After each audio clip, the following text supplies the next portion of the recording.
তহঁতৰ নিচিনা বিৰি খোৱাকেইটাক যদি মই জ্ঞান দিওঁ তহঁতি জ্ঞান ল'বি জানো? তহঁতৰ মগজত মালেই নাইকিয়া। বন্ধুসকল, জংঘলত যেতিয়া সিংহ নাথাকে তেতিয়া কিন্তু শিয়ালে নিজকে সিংহ বুলি ভাবে। একে কথাটো আমাৰ মোৰ লগত হ'ল। কাৰণ এই আমাৰ গেলা খোৱাটো যে, আমাৰ পেলপিলি চলোৱাটো যে, আমাৰ ডেৰগাঁৱৰ যিটো টমটম দাস বুলি কয় যে, এই টমটম দাসে যেতিয়া জংঘলত সিংহ নাই তেতিয়া নিজকে সিংহ বুলি ভাবিছে। একচুৱেলি সি শিয়াল হয়। তই কেইদিন জংঘলত ৰাজ কৰিবি, সিংহ আহি যাব, তেতিয়া তোৰ পকৰ দি বুলুকাবা দিয়া হ'ব। তই যিমান গালি দিবলৈ আছে আমাৰ মিয়া জনগোষ্ঠীক, মিয়া ভাই বন্ধুসকল দি থাক। কাৰণ টাইগাৰ যেতিয়া আহিব তেতিয়া তোৰ বুলুকাবাও যাব, তোৰ পাছফালে পাইব যাব। তই চিন্তা নকৰিবি।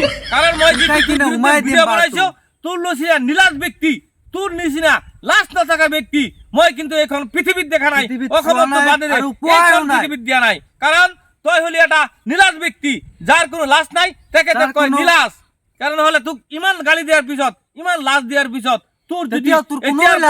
তোৰ মুখৰ পৰা মিয়াৰ বাক্যটো, বিৰি বাক্যটো, লংগী বাক্যটো আঁতৰাব পৰা নাই। এটা তোৰ মুখত কি কৰিব লাগিব বন্ধুসকল, কিবা এটা খুৱাব লাগিব। কি খুৱাব লাগিব আপোনালোকে কমেন্ট কৰি নিশ্চয় জনাব বন্ধুসকল। এই নীলাজ ব্যক্তিক ঠিক কৰিবলৈ কিন্তু এতিয়া বৰ্তমান জংঘলত সিংহ নাই, শিয়ালে ৰাজ কৰি আছ। শিয়াল তই ৰাজ কৰি থাক, তোৰ বেছি দিন সময় নাই। টাইগাৰ বেক জানুৱাৰী 5 তাৰিখ মনত ৰাখিবি।